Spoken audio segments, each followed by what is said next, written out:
School میں پڑھنے والی 8ویں کلاس کی ایک لڑکی، مسلمان لڑکی جس کی عمر صرف 15 سال، اسکول جانے کی وجہ سے اور گھر میں کوئی تربیت نہ ہونے کی وجہ سے اس لڑکی کی دوستی کچھ لڑکوں سے ہو گئی۔ اس کے ماں باپ اپنی بیٹی کو بہت سمجھاتے رہے، روکتے رہے، لیکن لڑکی اٹل رہی، اپنی راستے پر چلتی رہی، یہاں تک کہ اس کے ماں باپ نے ڈانٹ ٹپٹ کر اس کو گھر پر بٹھا لیا اور اسکول اس کا جانا بند کر دیا۔ اس پر اس لڑکی کو اپنے ماں باپ پر قدر غصہ آیا کہ اس نے کسی سے فون پر کہہ کر میڈیکل اسٹور سے نیند کی گولیاں منگوائیں، اور وہ نیند کی گولیاں اس بیٹی نے اپنے ماں باپ کو بڑی مقدار میں گولیاں پیس کر کسی مشروب میں، چائے دودھ وغیرہ میں ملا کر اسی رمضان کے مہینے میں، پرسوں کا یہ واقعہ ہے، اپنے ماں باپ کو وہ پلا دیا اور وہ بیچارے گہری نیند سو گئے۔ جب اس نے دیکھا لڑکی نے کہ ماں باپ اب گہری نیند سو گئے ہیں، تو اس نے دھاردار کڑہاڑی سے اپنے ماں اور باپ دونوں کا گلا کاٹا۔ جب پڑوسیوں کو کچھ اندازہ ہوا اور انہوں نے دیکھا تو باپ کو آخری سانسیں لیتا ہوا پایا، ماں تو مر چکی تھی۔ باپ کو لے کر اسپتال دوڑے لوگ، لیکن وہ جاتے جاتے یا وہاں پہنچ کر اس کا دم نکل گیا۔ پولیس نے اس کی تفتیش شروع کی، تب اس سے پتہ چلا، میں تفصیل تو نہیں بتا رہا، مقصد تو کوئی خبر کی تفصیلات سنانا نہیں، تب پتہ چلا کہ یہ اس بیٹی کی حرکت ہے، 15 سال کی لڑکی،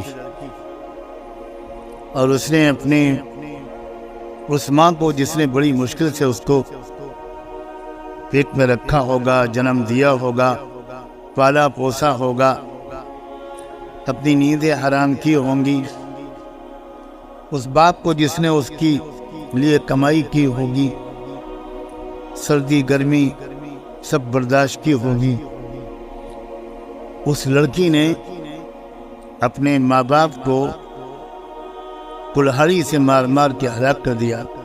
بعد میں جب پولیس نے اور تفتیش کی تو تھوڑی دیر کے بعد اس نے اپنے جرم کا اقبال کیا، قبول کیا کہ میں نے ہی مارا ہے، اور وجہ صرف یہ تھی کہ مجھے وہ میرے دوستوں سے اور لڑکوں سے بات نہیں کرنے دیتی۔ آج کل لوگ 99% مسلمان ماں باپ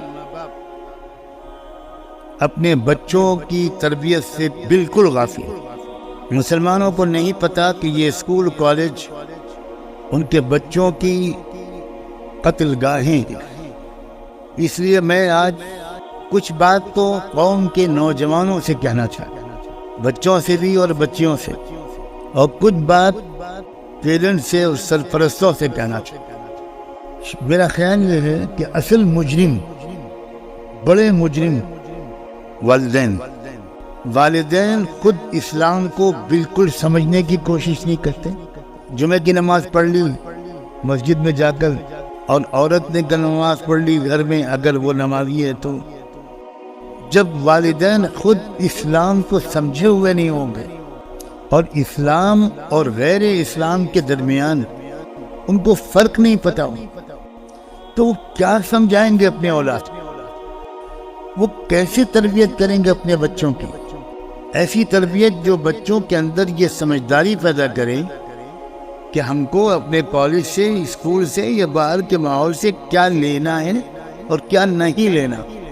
کتنے ماں باپ ہیں جو اپنے بچوں کے اندر کچھ سمجھداری پیدا کرنے کی کوشش کرتے ہیں، وہ خود سمجھدار نہیں ہے تو بچوں کو کیا سمجھتا ہے؟ شروع دن سے میں اس محفل میں قرآن کو سمجھنے کی جو بات کر رہا ہوں، وہ دراصل یوں سمجھیے کہ اسلام کو سمجھ کر آپ مسلمان بننے کی کوشش کریں۔ ایک روایتی طریقے پر ہم مسلمان ہیں، مسلمان کے گھر میں پیدا ہو گئے اس لیے مسلمان۔ کوئی انجینئر کے گھر میں پیدا ہونے سے انجینئر نہیں ہو جاتا، ڈاکٹر کے گھر میں پیدا ہونے سے کوئی ڈاکٹر نہیں ہوئی، اور ایک کسان کے گھر میں پیدا ہونے والا بھی اگر صحیح محنت کرتا ہے تو وہ انجینئر، ڈاکٹر سب بن جاتا۔ سارا دار و مدار تو اس لڑکے اور اس لڑکی اور ان اولادوں، ان نوجوانوں کی محنت پر ہے۔ لیکن اسلام کے بارے میں کتنے نوجوان ہیں، مجھے کوئی بتائے کتنے پرسنٹ ہیں؟ کیا ہیں 10,000 میں ایک نوجوان کوئی ہے؟ کیا 50,000 میں کوئی ایک نوجوان ہے؟ وہ یہ کہہ سکتا ہو کہ میرے ماں باپ نے مجھے اچھی طرح اسلام سمجھایا ہے، میں اسلام کو سمجھ گیا ہوں، مجھے اسلام سے میں نے بے سمجھے نہیں اس کے قبول کیا ہے۔ میں صرف اس لیے مسلمان بالکل نہیں ہوں کہ میں مسلم گھر میں پیدا ہو گیا۔ کوئی ہے آپ میں سے کوئی بتا سکتا ہے کہ آپ کے والد نے آپ سے یہ کہا ہو؟ بولیے، جواب دیجیے۔ کوئی کہتا ہے آپ میں سے اپنے بچوں سے کہ تم صرف اس لیے مسلمان نہیں بن سکتے کہ تم میرے گھر میں پیدا ہو؟ کوئی ایک ہے؟